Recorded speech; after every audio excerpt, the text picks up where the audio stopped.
Today we are going to talk on Aristotle's idea about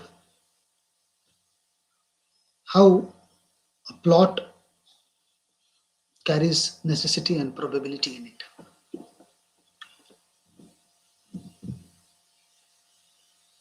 Now, at the beginning of chapter 9,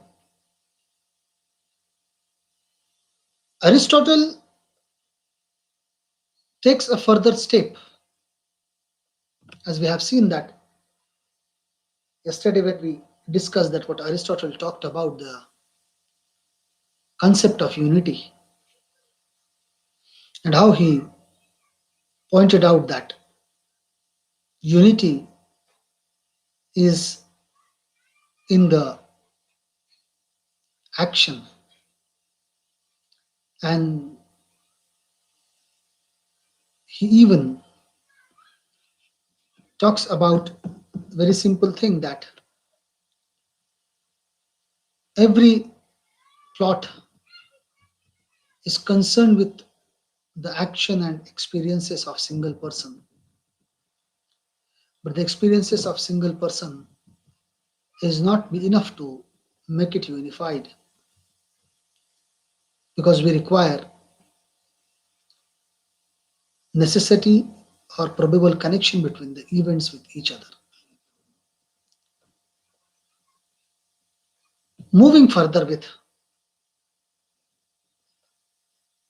the idea of unity, in chapter number 9, Aristotle moved a little bit further and pointed out that it is also clear from what has been said that the function of the poet is not to say what has happened, but to say the kind of thing that would happen. I'll repeat once again. It is also clear, because when we talked about unity in the last session, this idea of unity, which we discussed in the last session, in this chapter, at the beginning of this chapter,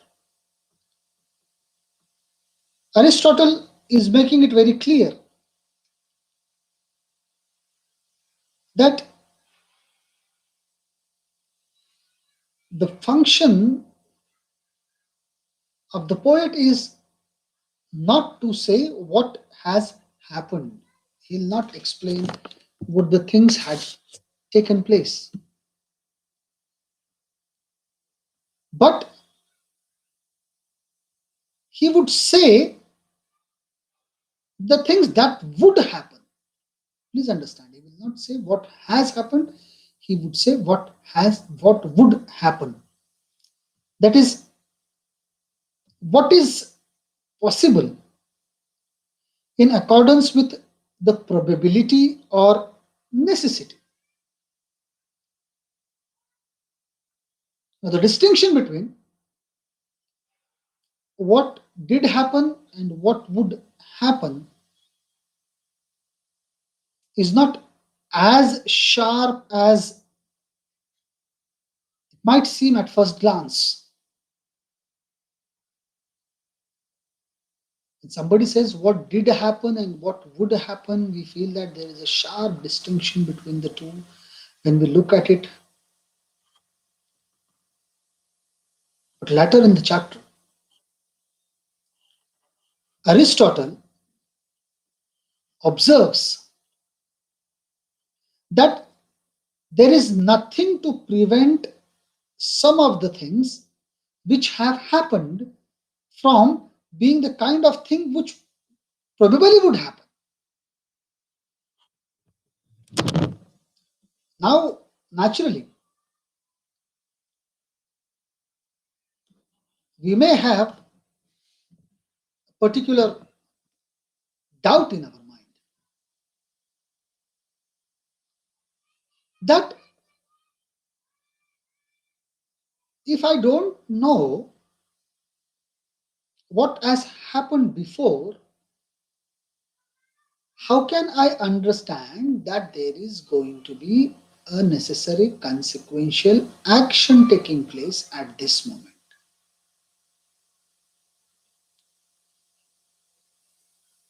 So it is essential that we should know what has happened before, and that's why I said in the earlier lectures also that it is important to understand the offstage activities also, so that we can understand the action that is taking place right now on the stage. And that's why there is nothing to prevent. That is what Aristotle mentions, observes, that there is nothing to prevent some of the things which have happened from being the kind of thing which would probably would happen. You cannot hide it, because the next action depends on what happened in the earlier action. That's why what would happen is basically depends on what has happened. There's a correlationship between the two. What has happened helps to show what would happen. And the two classes, what has happened or what did happen and what would happen, these two classes therefore overlap. The poet can say what did happen, but only if it is also a kind of thing that would happen. Otherwise, how poet can say that? If poet is not able to point out what did happen. That's why I said offstage activities are also most important to understand that how this action will move ahead, how this action will lead ahead, how this action will take place. It is most important to understand this important fact, my friends. If I don't know what did happen, how would I predict what would happen? I cannot predict what would happen without knowing what did happen. That's why it is important for a poet to know what did happen, and then he would predict what would happen. And that's why, although it seems to be a little bit difference, sharp difference between what has happened and what would happen, that poet should not say what had happened but should say what would happen. There is a sharp distinction in these two things. At a first glance, we feel, but there is no distinction in these two things, two classes, because we have, if we want to say, if we want to predict, if we want to point out, if we want to tell the audience that what would happen next in the action, we have to know what did happen before. Otherwise, the event cannot appear in front of us. And the concept of unity that Aristotle discusses, this concept of unity may not fulfill the criteria of what he pointed out in chapter number 8 when describing unity in any tragic plot. Now, there are certain, you can say, important happenings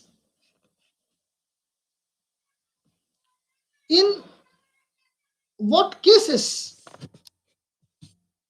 then something happen without being the kind of thing that would happen, not necessarily. That if you are trying to, if a tragic plot is trying to bring out that what did happen or what can happen without knowing that what would happen, because actions are correlated with each other. There are sequence of actions. Those sequence of actions need to have a close consequential events that are taking place, reflexive actions that are taking place. Now, if you consider the example that we have discussed about Bill and Ben, if the sequence of events actually happened, the lack of necessary or probable connection means that it is not the kind of thing that would happen. Because if you want to find it out that what has actually happened there, Bill has strangled Ben's cat. What has happened? Event that has actually happened. But why this has happened? There need to be certain incident, certain event that need to be necessary. That seems to be necessary, that has to be there. Otherwise, the action which is taking place later on doesn't have any logical connection to it. And that's why we need to understand, my friends, that there is a kind of thing that helps the poet to say what would happen. Now, if you tell after the story, as I said, Bill got a statement, bank statement today, you will say that it has nothing to do with the strangling of cat. This is not part of the action. But if I tell you that Bill got another bank statement today, naturally you will not jump to the conclusion that now today also he is going to strangle Ben's cat once again. You will not jump to the conclusion immediately. What you will do? You will say that no, it has nothing to do with the strangling of cat. It has nothing to do with that action which has taken place earlier. There is the routine life of Bill, where he is getting bank statements. Now, in other words, when Aristotle speaks of the kind of thing that would happen, but Aristotle speaks of the kind of thing that would happen, he is not talking about individual events, but about connected sequence of events.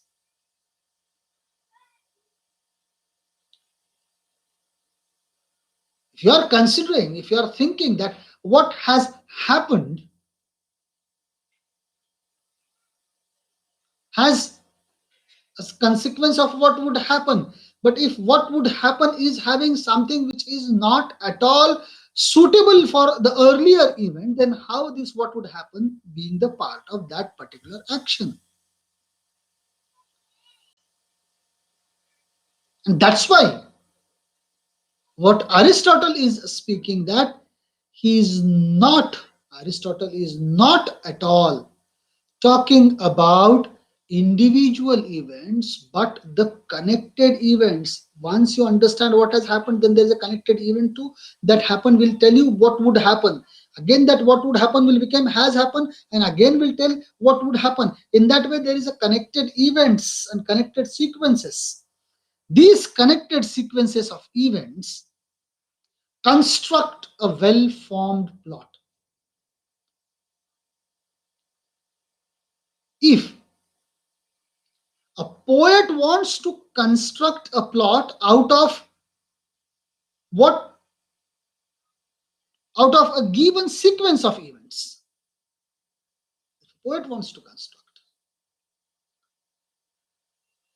Now, it is not enough that those events actually happened. What is essential in this case is that they are connected with each other in the way which we have defined in chapter number 7. We have pointed out in chapter number 7, saying that the events should have a connection with each other. They should have a connection. And that's why we have discussed that there is a requirement, a series of events occurring sequentially in accordance with probability or necessity. The pairing of necessity with probability will recur. We have seen throughout in poetry, poetics. And that's why we say that what Aristotle has discussed, what Aristotle has a complete understanding to project, to promote, to point out, that there need to be a sequence of events, sequences of events. Otherwise, the idea of what would happen may not be completely part of understanding of plot. And if the sequences are so connected,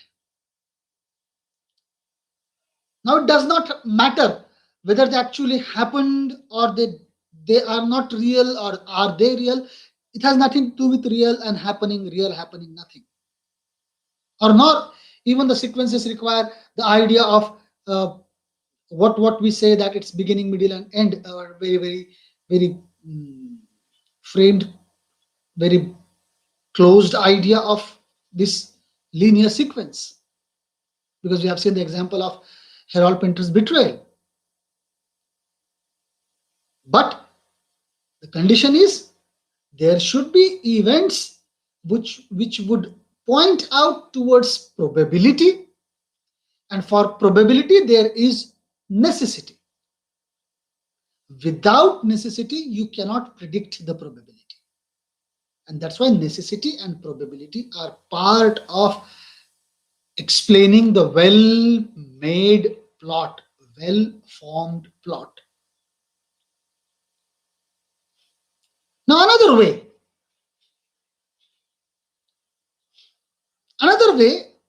of putting this, which Aristotle discusses in chapter number 9,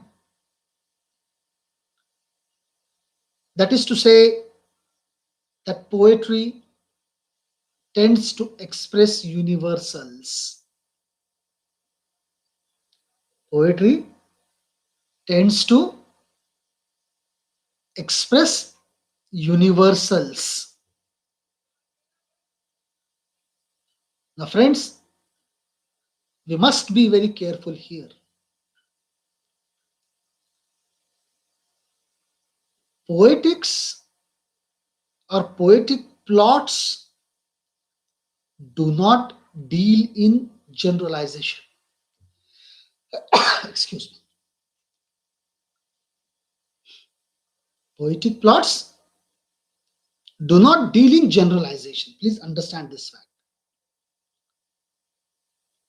If you are saying people usually get up in the morning, that is what poetic plot has to point out. Why it hasn't pointed out? There is always a question in the minds of various curious spectators and audiences most of the time when they are talking about certain drama or when they are talking about certain films. We used to say that the routine, the general life of the hero is not shown always. He's sleeping, he's woken up, then after waking up he's doing his all the activities, taking bath and going back and taking breakfast and then going back to the office, and while going to the office the action takes place during that particular period. Drama is not talking about that because it has got its restriction, and that's why The time frame is projected, is pointed out very categorically when you are talking about a plot. And that's why poetic plots do not deal in generalization. Please understand what we used to say, that poetry tends to express universals, but poetic plots do not deal in generalization. Please understand this.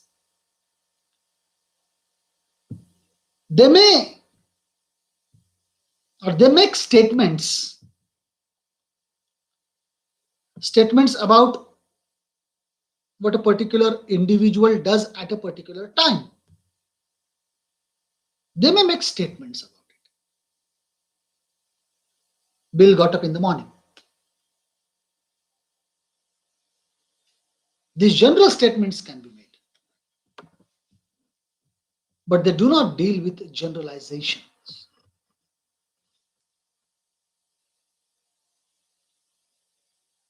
Now, the actions with which the tragic plot are concerned, most of the time, or we can say always,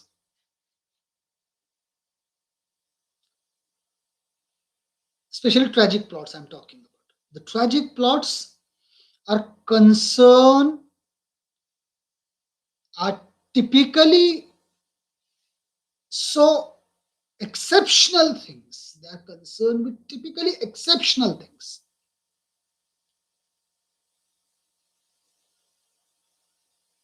Not every father's ghost will come and tell Hamlet to take revenge of his murder. Exceptional thing.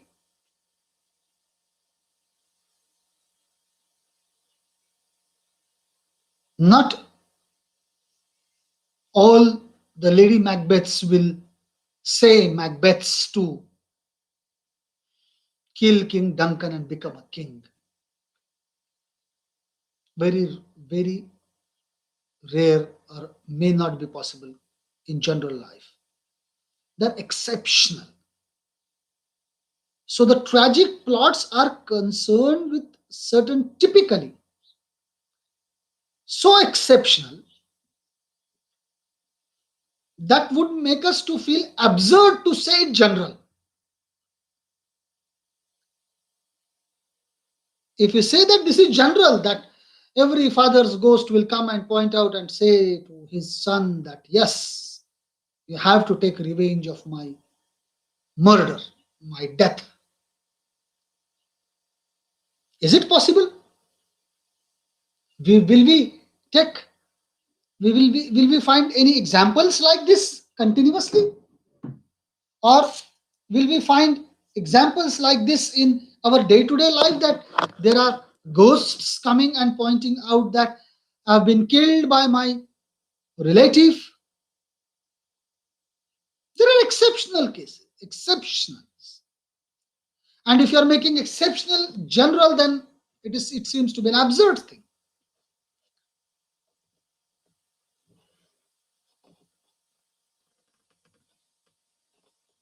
In Aeschylus' very famous play Orestes killed his mother. Now you cannot say, sir, it is general that people kill their mothers. It is not general things to kill their own mothers. Will you find that people are killing their mothers? It's a general thing in human life.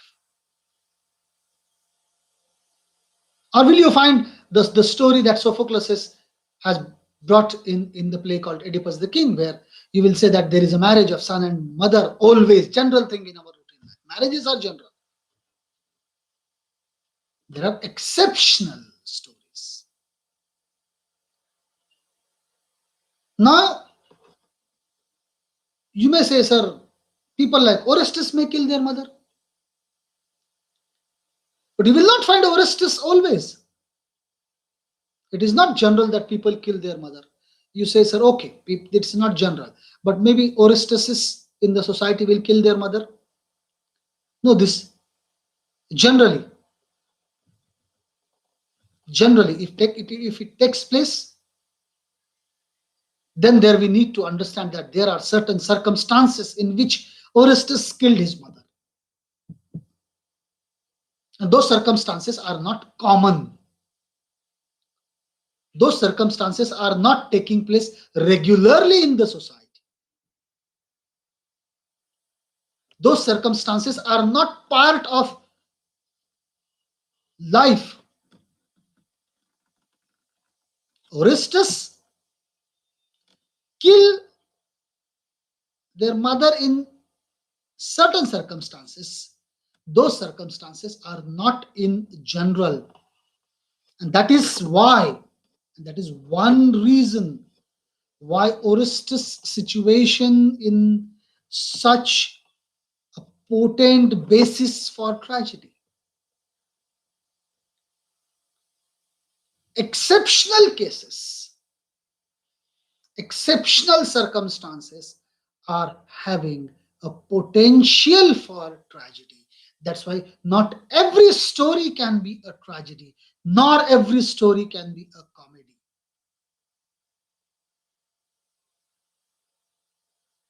Why we are so much pointing out towards this thing? Because what is an ultimate aim of tragedy? The ultimate aim of tragedy is purgation, purification of human soul by evoking the emotions of pity and fear. How emotions and pity and fear will evoke in the minds of audience if they see certain exceptional stories taking place which is not common in society.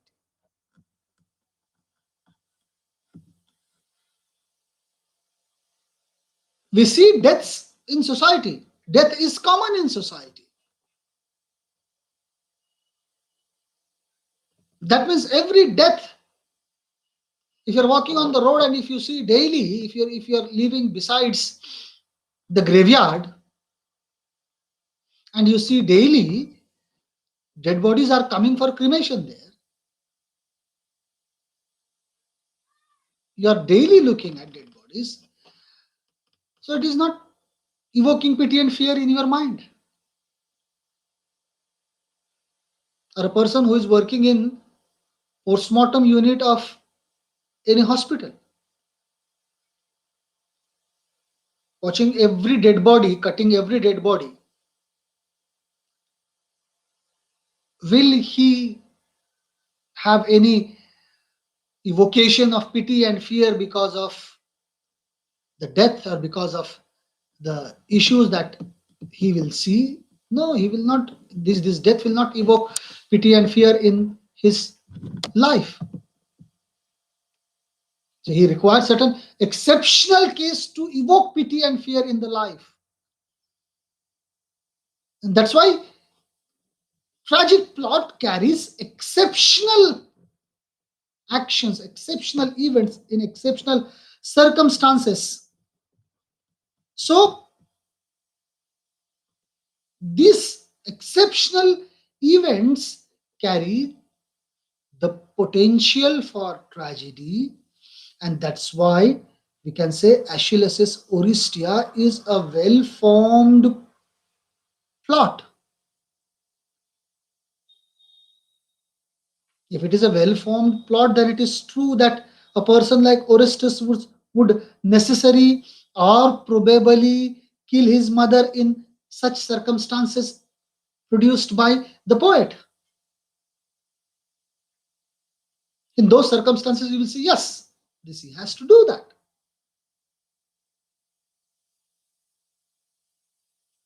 Oedipus taking off his eyes after knowing that he has committed a sin by marrying his own mother,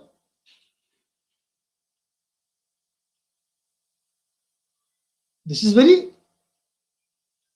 un, unimagined, exceptional circumstances that he married to. Now, why he married to his mother? These are again exceptional circumstances. In an exceptional circumstances, he married with his mother,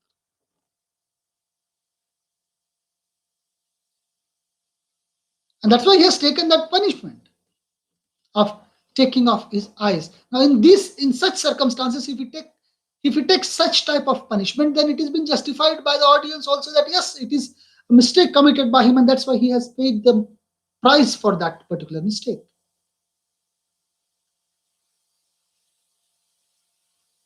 So, behind the particular statement about what Orestes did or what Oedipus did lies a premise about what a such what such a person would necessarily or probably do in these circumstances. Now, this idea of necessity and probability, please understand this, my friend. Then and then, the poet would point out that what probably, what necessarily that this person would do in such type of circumstances. There, the question of necessity and probability comes here very pertinently with lots of potential.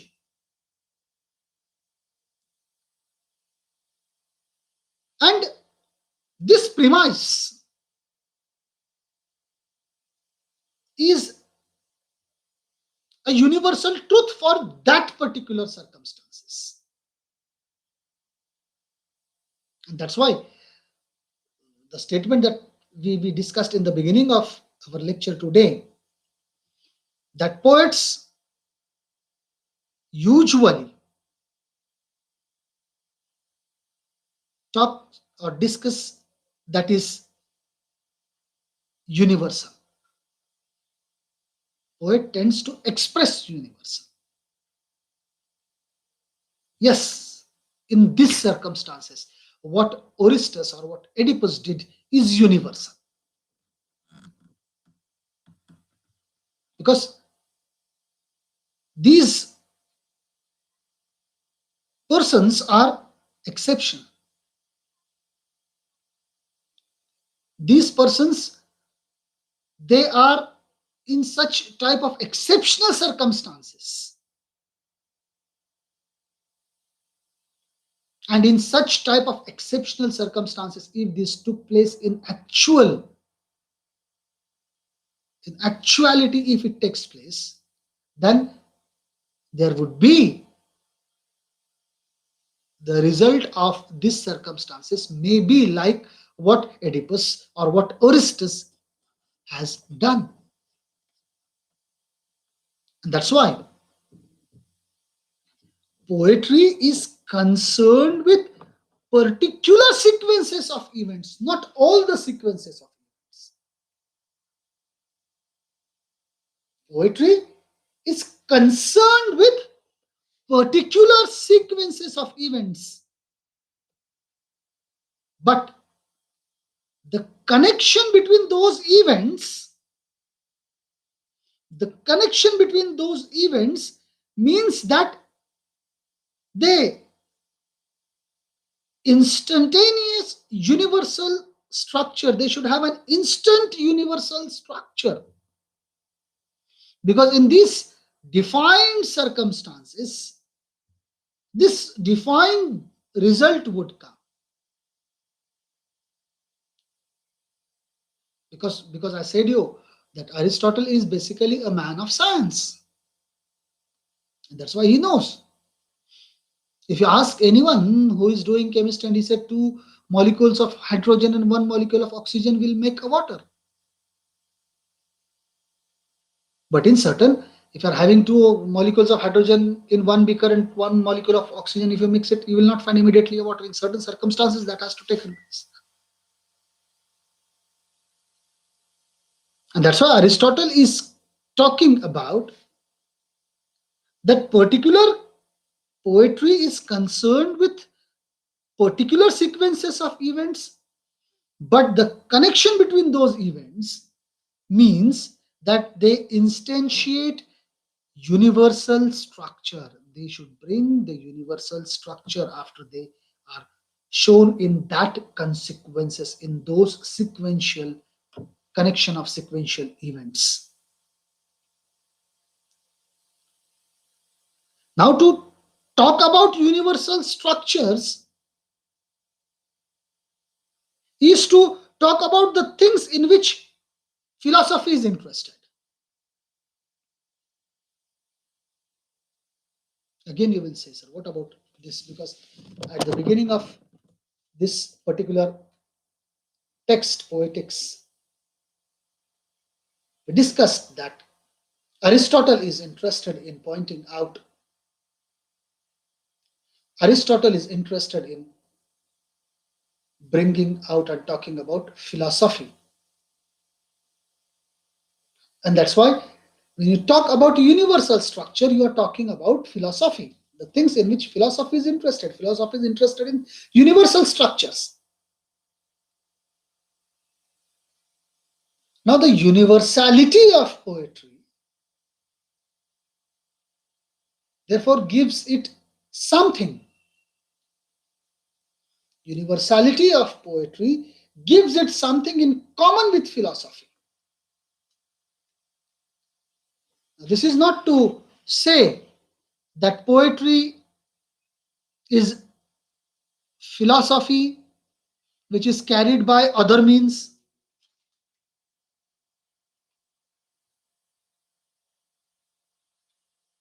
Philosophy is directly concerned with universal truth.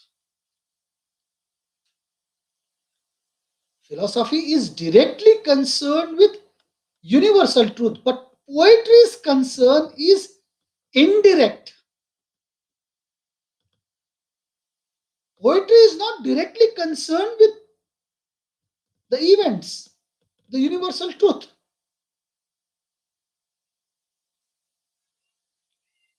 The universality of poetry is a byproduct of its aim to construct effective plot.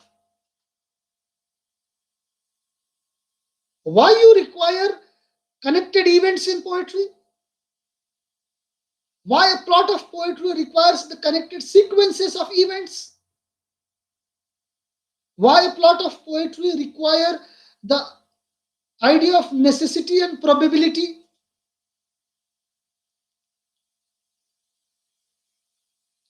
What is its ultimate aim? By after doing all those things, why this whole hectic activity should take place? The ultimate aim is to create an effective plot, a well-formed plot.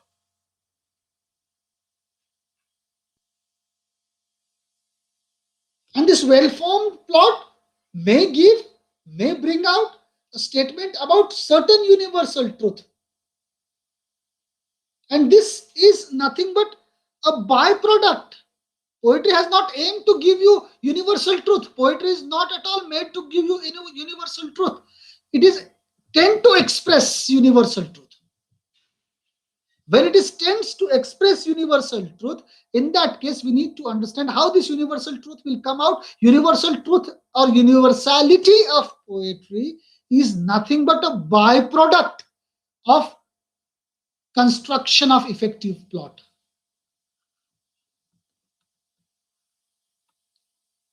Consequently, while philosophy is concerned with universal truths, what lies behind an effective poetic plot may be the universalization of a conventional falsehood. Universalization of conventional falsehood. It may not take place in real life. Not all the Orestes will kill their mother. It is not a general thing. But in certain circumstances, in certain situations, Orestes may kill their mother.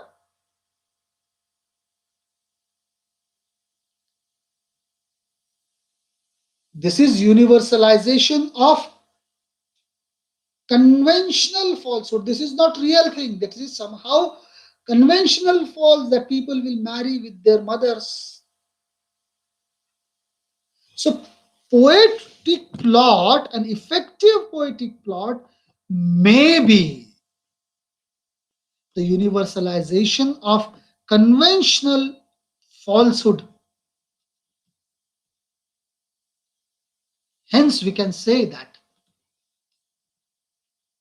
as we have seen, Aristotle has no objection on the plots based on traditional beliefs about gods. There's not any objections if you use gods and conventional use of gods in your creating an effective tragic plot. Even though he dismisses those ideas, those beliefs on philosophical grounds. He will not accept the use of gods on philosophical grounds in routine life, in general life. He may not accept on philosophical grounds this, but he's accepting gods on poetic ground because poetic, effective poetic plot is somehow trying to universalize the conventional falsehood.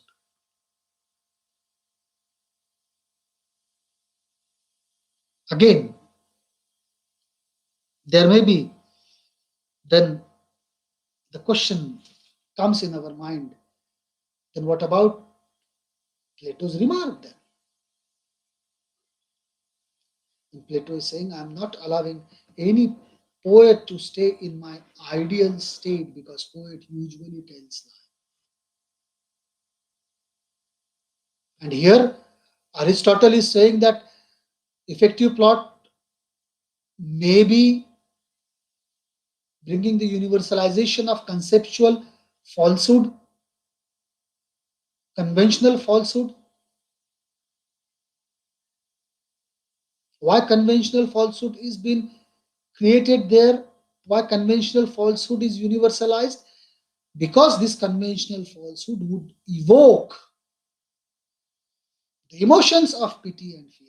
And once the emotions of pity and fear evoked, then the purgation or purification of soul can take place. That is an ultimate aim of this tragedy.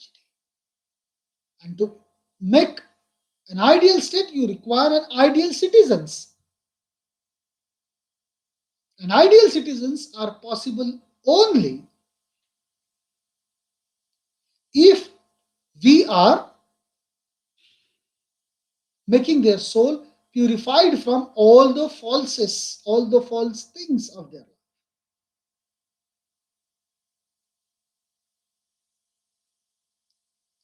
That's why you will find out while denying his own teacher, Aristotle had given a particular rationale for this falsehood of effective poetic plot.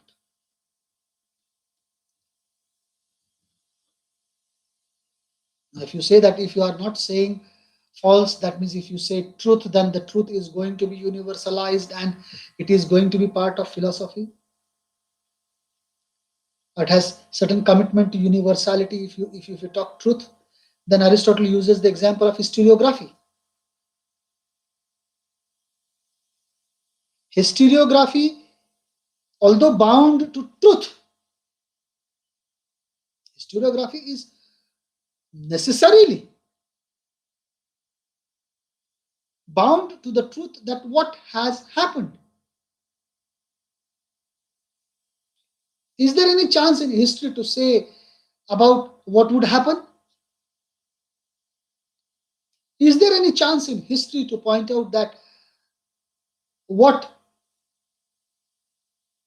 can take place if this has happened? If there is there any chance in history to say if and buts? No, history deals with actuality. What has happened actually.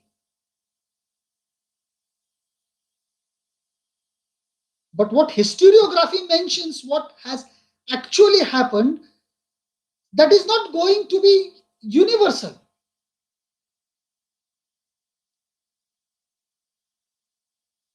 that is not having any commitment to the universality.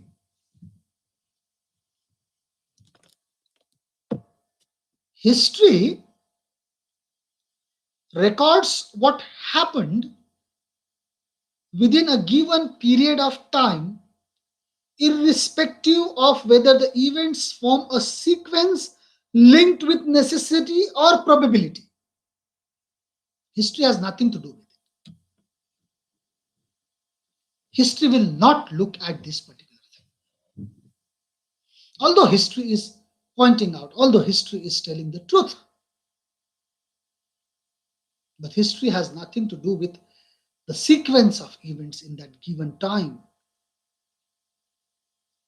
And that's why Aristotle explicitly rejects plot constructions or plot constructed like biographies, plot constructed like historiography. He explicitly rejects plots constructed like works of historiography. Why? Because historiography is surely pointing out what has happened, but it has nothing to do with the sequence linked by necessity or probability. And even he rejected plots constructed like biographies also, because biographies are not at all talking about exceptional things only, but they are talking about the general things also.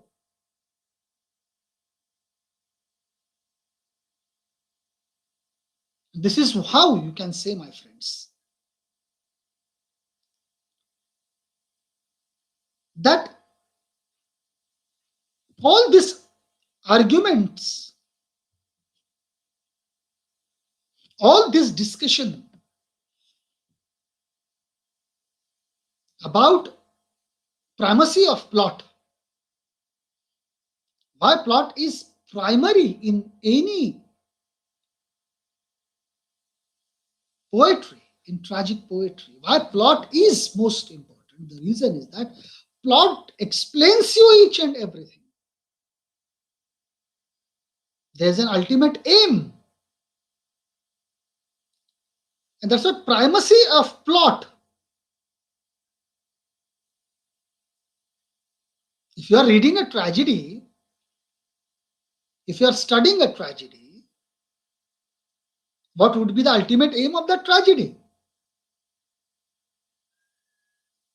The ultimate aim of the tragedy is to evoke emotions of pity and fear. And emotions of pity and fear are nothing but responses to success and failure.